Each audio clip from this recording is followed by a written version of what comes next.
O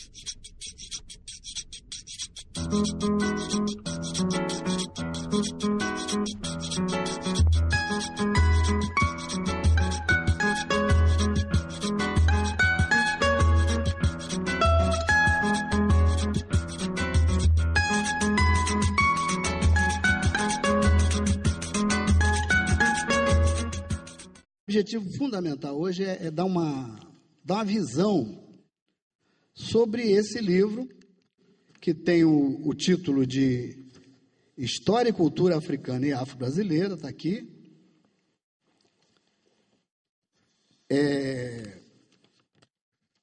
E que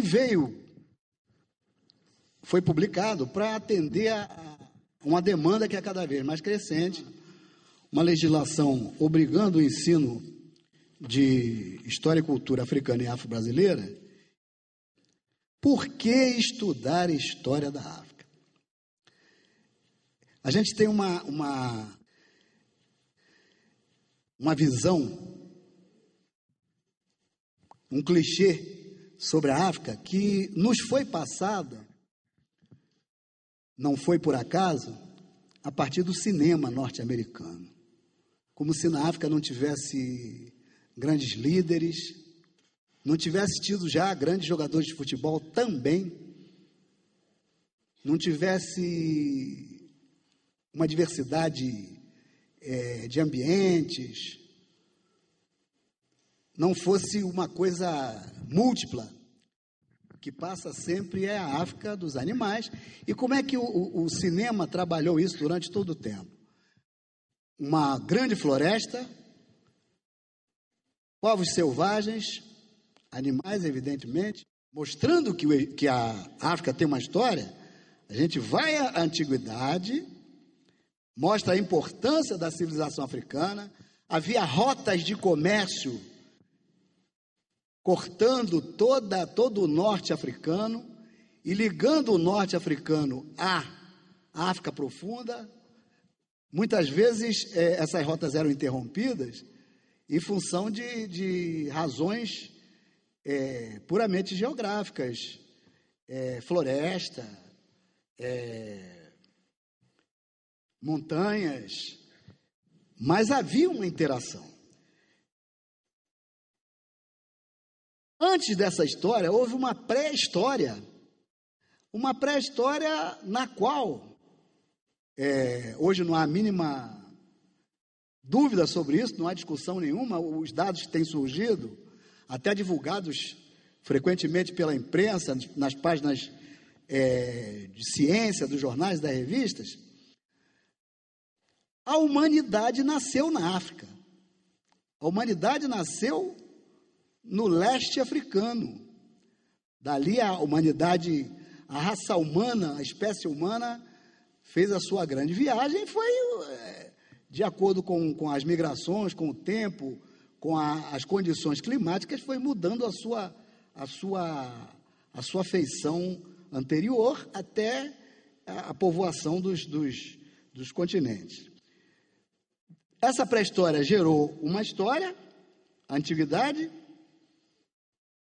Depois dessa antiguidade, outros fatores históricos importantes aconteceram na parte superior do continente, já no norte africano, que foi a grande expansão dos árabes saindo lá. É muito difícil falar de história sem ter um mapa para exemplificar, mas todo mundo tem um mapa da África na cabeça aqui, que eu sei. Se não tem na cabeça, tem no coração. Então, vamos abstrair aí, vamos tentar ver. Século VII da era cristã, os árabes saindo, Maomé faz a sua revolução religiosa, e saem exércitos árabes conquistando o norte africano todo, conquistando e impondo a sua religião. Então, a gente hoje, em termos de mapa religioso da África, a gente vai ver que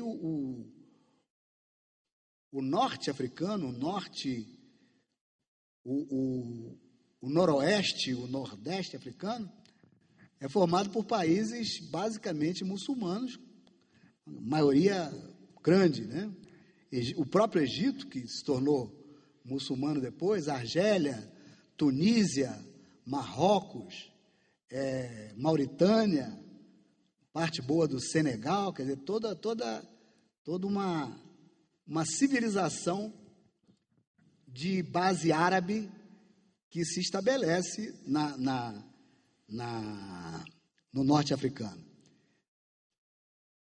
Então, após essa expansão árabe-islâmica no norte da África, a gente chega ao século XV, da era cristã, 1400 e qualquer coisa, começa a intervenção europeia, que vai dar margem a tudo isso que a gente está pretendendo explicar aqui, quer dizer, vai dar margem à conclusão que a gente chega através desse livro. Chegou o europeu na África, e especificamente 1400, antes do Brasil ser descoberto,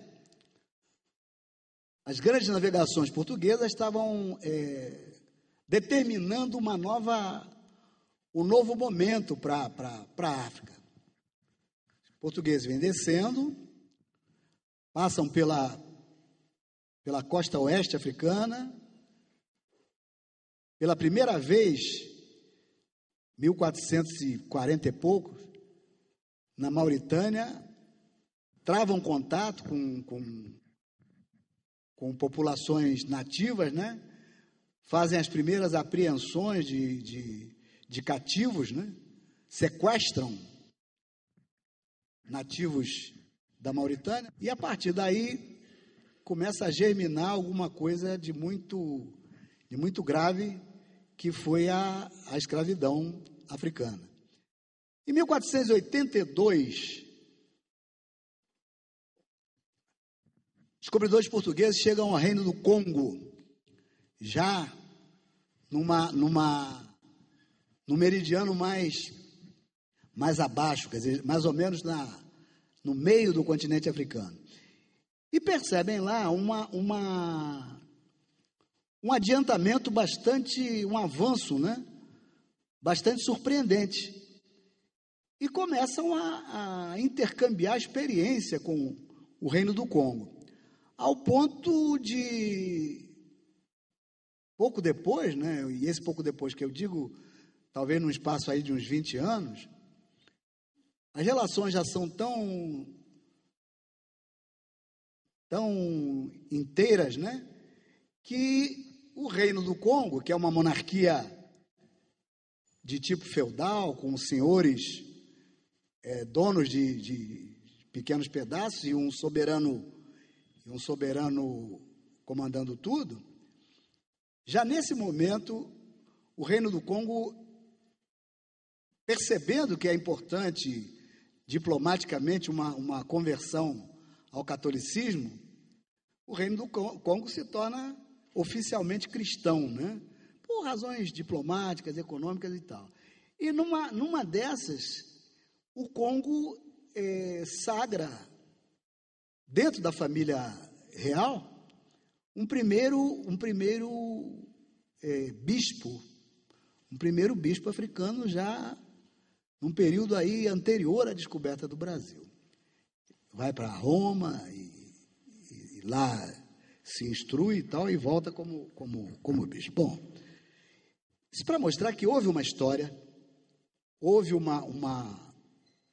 não foi a chegada dos portugueses, europeus, e portugueses foram os primeiros, a chegada dos portugueses à África não significa a chegada do Tarzan e o Gino das Selvas, não.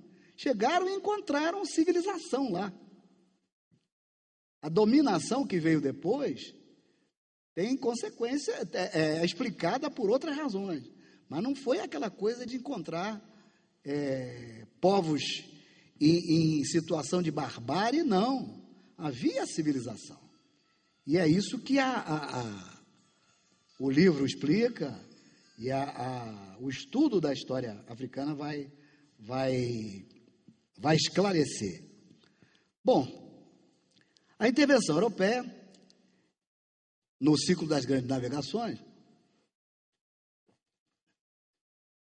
gera a escravidão africana, como a gente disse ainda há pouco.